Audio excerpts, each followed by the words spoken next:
এদেশের প্রত্যেক নাগরিকের নাগরিক অধিকার এবং মানবিক মর্যাদা রক্ষার জন্য সামনের দিনে সব থেকে সক্রিয়ভাবে রাজনীতি করে যাবে ইনশাআল্লাহ। জাতীয় নাগরিক পার্টি যাত্রা শুরু করার পরে আমরা খুব অল্প সময় পেয়েছি, কিন্তু ইতিমধ্যে ঢাকা সহ বাংলাদেশের প্রত্যন্ত অঞ্চলগুলোতে জাতীয় নাগরিক পার্টি ছড়িয়ে পড়েছে। আজকে জাতীয় নাগরিক পার্টি রংপুর জেলার কাউনিয়া উপজেলার সমর্থক সংগঠক সকলের সম্মিলিত প্রচেষ্টার মধ্য দিয়ে আমরা আজকে জাতীয় নাগরিক পার্টি কাউনিয়া উপজেলার অফিস আনুষ্ঠানিকভাবে আমরা উদ্বোধন করতে পারলাম।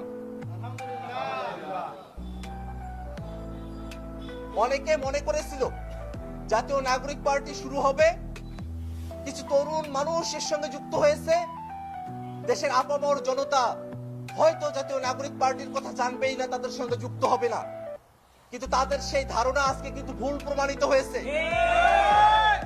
বাংলাদেশের শুধু তরুণরা নয়, বাংলাদেশের সিনিয়র সিটিজেন, মুরব্বী, নারী পুরুষ নির্বিশেষে, হিন্দু মুসলিম সকলে জাতীয় নাগরিক পার্টি এনসিপির ছায়াতলে এসে আশ্রয় গ্রহণ করেছে।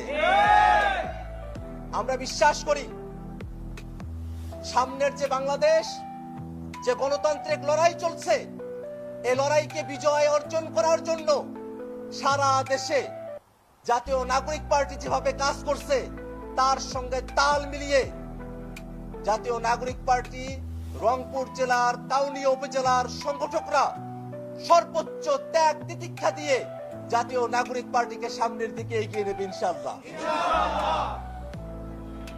আপনারা জেনেছেন আজকে প্রধান উপদেষ্টা জাতীয় নির্বাচনের সময়সীমার কথা উল্লেখ করেছেন।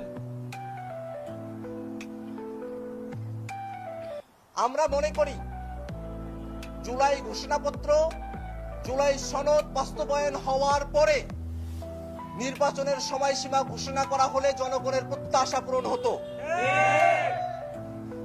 সরকার নির্বাচনের জন্য যে সময়সীমার কথা বলেছে, এই সময়সীমার মধ্যে সংস্কার এবং বিচারকে দৃশ্যমান করে জুলাই ঘোষণাপত্র, জুলাই সনদকে বাস্তবায়ন করে নির্বাচনের জন্য লেভেল প্লেইং ফিল্ড এবং মাঠ প্রশাসনের নিরপেক্ষতা যদি নিশ্চিত করতে পারে, সরকার এপ্রিলের মধ্যে নির্বাচনের কথা বলেছে, তাতে আমাদের তরফ থেকে কোনো আপত্তি নাই। কিন্তু আমরা সরকারের কাছে আহ্বান জানাই যে 2000 মানুষ 24-এর অভ্যুত্থানে জীবন দিয়ে শহীদ হয়েছেন, আমাদের সামনে অনেক আহত ভাইরা বসে আছেন, অনেক যোদ্ধারা যারা এই অভ্যুত্থানে অংশ নিয়েছেন, তাদের সকলের প্রত্যাশা বাংলাদেশ রাষ্ট্রটি আগে যেভাবে পরিচালিত হয়েছে, যে মাফিয়াতন্ত্র, জুলুমতন্ত্র, ফেসিবাদের মধ্য দিয়ে প্রতিষ্ঠিত হয়েছে, তেমন বাংলাদেশ নয়, একটি সত্যিকারের গণতান্ত্রিক বাংলাদেশ সংস্কারের মধ্য দিয়ে আমাদেরকে উপহার দিতে হবে। নির্বাচন আয়োজনের আনুষ্ঠানিকতা শুধু নয়, নির্বাচনের মধ্য দিয়ে যে গণতন্ত্রকে আমরা প্রত্যাশা করি তা যেন বাংলাদেশের সাংবিধানিক প্রতিষ্ঠানগুলোতে শক্তিশালীভাবে বহাল হয়। বাংলাদেশের সংবিধান, বাংলাদেশের রাষ্ট্রীয় কাঠামো, বিচার বিভাগ, পুলিশ প্রশাসন সহ প্রত্যেকটা জায়গায় যেন গণতন্ত্রের ছোঁয়া আসে, মানুষের অধিকারের বাস্তবায়নের নিশ্চয়তা আসে, এই প্রত্যেকটা বিষয়কে সংস্কারের মধ্য দিয়ে নিশ্চিত করে নির্বাচনের দিকে অগ্রসর হতে হবে।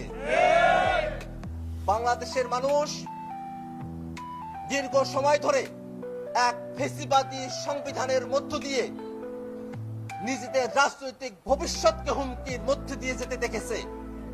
আমরা চাই না যে ফেসিবাদী সংবিধান বর্তমানে বাংলাদেশে রয়েছে, এই সংবিধানে সামনের বাংলাদেশ পরিচালিত হোক। আমরা একটা নতুন সংবিধান প্রত্যাশা করি। সেই প্রত্যাশার জায়গা থেকে সামনের দিনে যে নির্বাচন অনুষ্ঠিত হবে, সেই নির্বাচনের প্রতিনিধিরা নির্বাচিত হয়ে এসে যাতে বাংলাদেশকে একটি নতুন সংবিধান উপহার দিতে পারে, সেই নতুন সংবিধান প্রণয়নের ম্যান্ডেট সহ গণপরিষদ নির্বাচনের আয়োজন করতে হবে। বাংলাদেশের মানুষ যে লড়াই এবং সংগ্রামের মধ্য দিয়ে আজকের দিনে এসে উপস্থিত হয়েছে, সেই বাংলাদেশের মানুষ তাদের আর কোনো পিছুটান নাই।